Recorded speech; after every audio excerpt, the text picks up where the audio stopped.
Bom, pessoal, então essa é a segunda parte da aula 24 da disciplina de Segurança e Sistemas de Computação. Então nós continuamos falando sobre proxy, especificamente sobre o Squid. Então sobre algumas configurações, mais especificamente do Squid. E que de fato são configurações que vão aparecer em diversos proxies que existem tanto como software aberto, que é o caso do Squid, mas também como appliance ou como softwares proprietários. Então, eu tenho o número da porta, então o número padrão da porta, como eu comentei na outra parte da aula, é 3128. E para proxy reverso é a porta 80, porque obviamente as conexões externas vão chegar na porta 80 para a web, né? Obviamente. Então é possível ainda filtrar para o endereço. Então eu posso, por exemplo, discutir colocar uma porta em relação a um endereço específico. Então observem aqui, né? Tem um endereço IP e depois a porta colocada, por exemplo, no caso de um roteador. Posso fazer, então tem diversos níveis de log, então eu posso usar, tem logs que são para debug, logs que são de requisições, ó, esse é access log, são aquisições feitas, e o log sobre os objetos que são armazenados, então é possível controlar isso. É importante lembrar que esses logs eles crescem muito rapidamente, então um dos riscos que tem ao se utilizar esses logs é estourar o file system dependendo do número de informações que estão sendo logadas. Bom, então sobre o controle de acesso, eu tenho como função autorizar ou bloquear básica, né? Autorizar ou bloquear usuários. No Squid, basicamente, isso é feito com elementos de lista de controle de acesso e regras de lista de controle de acesso. Então, notem que é um processo bastante tradicional. Assim. Então, nesses elementos é especificado, são especificados, melhor dizendo, detalhes dos clientes, IPs, hostnames, portas, assim por diante. E esses elementos vão ser combinados em regras que vão negar ou liberar o acesso.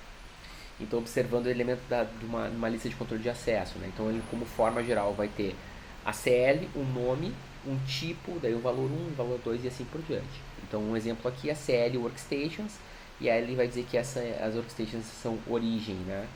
10.0.0.16. Estão usando um endereço de rede interna aqui, provavelmente, para fazer essa conexão. Notem que quando eu tenho proxy, uma das vantagens é essa, eu consigo fazer a conexão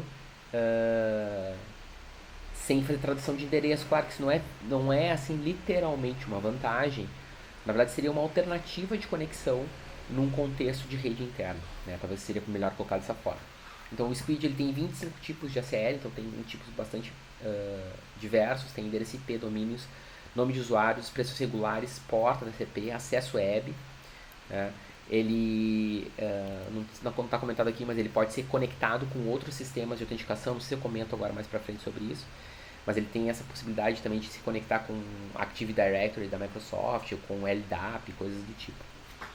Bom, então as regras SL como forma geral vão ter Access List, Allow ou Deny, pode ser negado aqui. Então, por exemplo, HTTP Access Allow My Clients, então foi definido o elemento My Clients anteriormente, aí eu permito que esses caras então acessem, façam alguma coisa. E nesse outro caso, HTTP Access Deny, o que não for essas portas seguras, né, como foi colocado num outro elemento. Então, também da mesma forma que no filtro de pacotes, a ordem aqui importa. Então, se não há match, ele passa para a próxima access list. Então, o formato padrão então, de lista de controle de acesso. Bom, alguns exemplos, né? Então, liberando apenas clientes locais. Então, eles chamam um AL que é todos, né? Qualquer rede. E daí eles chamam de My Network essa 1/24, que está colocado aqui.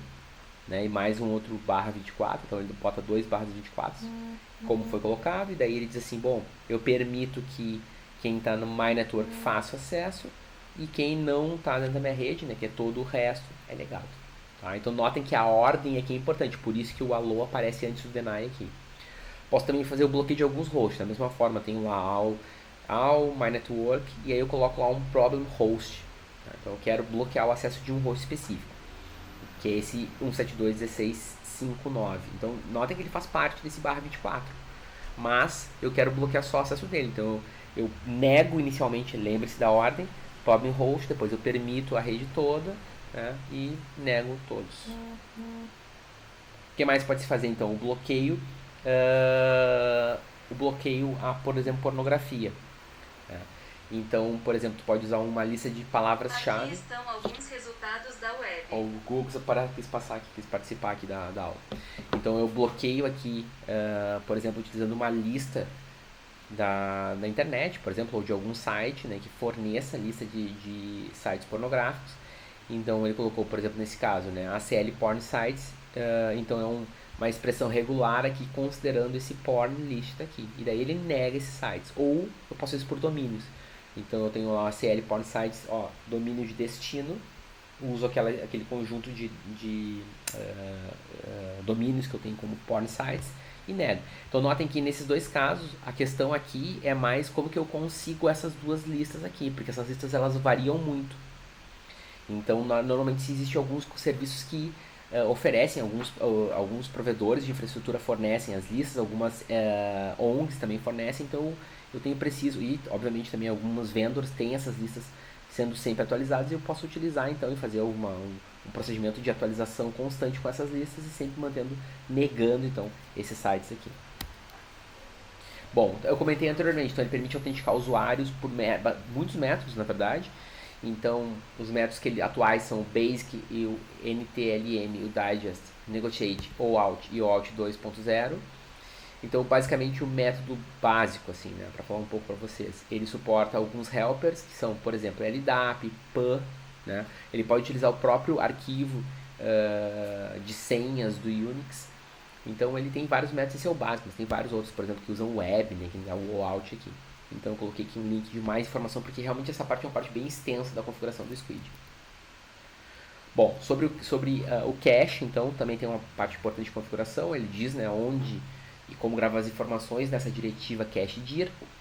Então, eu posso usar vários esquemas, né, em níveis diferentes, por exemplo, em níveis diferentes. Então, por exemplo, eu tenho o diretório, eu tenho o tamanho, e depois tem o número de diretórios e o número de subdiretórios. Então, aqui é uma linha desse tipo. Então, cache-dir, esquema UFS, _var, /sql, /squid, né, o tamanho 100, que está colocado aqui, 16256. Então, o UFS é o padrão, o diretório que é o diretório do sistema operacional onde está gravado. Geralmente isso é feito numa partição separada, em função do que eu comentei anteriormente, né? Se estourar a partição, eu não faço com que o sistema operacional possa parar de funcionar.